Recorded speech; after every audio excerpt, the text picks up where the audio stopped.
Ayun mga kapwa, good morning. So hindi pa kami nakatapos kagabi kasi 11:30 na kami nagtigil kagabi. Hindi na rin pwede kasi kami magtabas ng tiles kasi maingay na yung grinder. So medyo makalat pa kasi hindi pa kami tapos, hindi pa kami nakapaglinis. So dito sa may pintuan, kailangan kasi dyan yung may mga tabas. Meron naman siyang tabas kaya lang kailangan pang bawasan. Medyo hindi pa insakto. So hindi na pwedeng mag-grinder kagabi. Napakaingay na at natutulog na yung mga kalapit na bahay, mga katabi.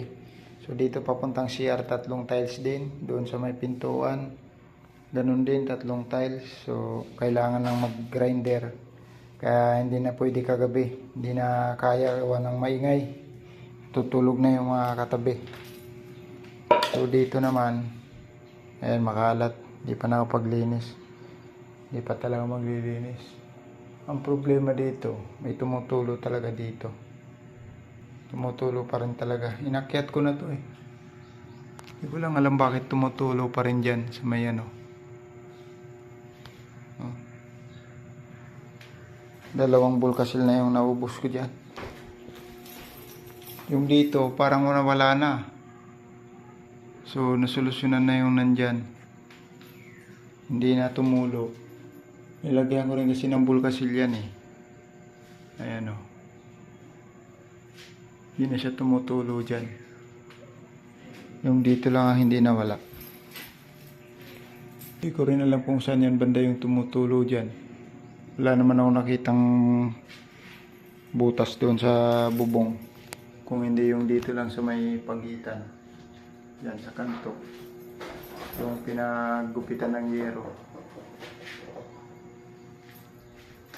Malamang doon pa rin nga. Kasi dito galing yung tubig.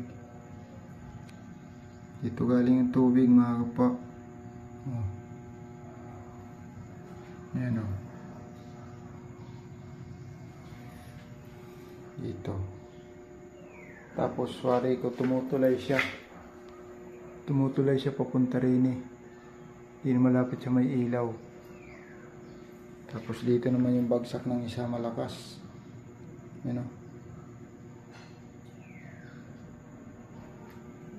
Yan yung bagsak ng tubig mga kapwa. Kaya lang palis na rin ako ngayon kasi may pasok na ako mamaya. So bibiyahin na rin ako ngayon mga kapwa. Saka na ako magliligpit-ligpit dito pagbalik ko. Kasi kakapusin ako ng oras. Kailangan ko rin magpahinga pagdating doon kasi medyo malayo. Saka kagabi, anong oras na kami nakapagpahinga, natulog. Gawa ng 11:30 kami nagtigil ni Kuya, yung gumagawa sa tiles. Problema ko nito yung tumutulo. Akit na naman ako sa bubong.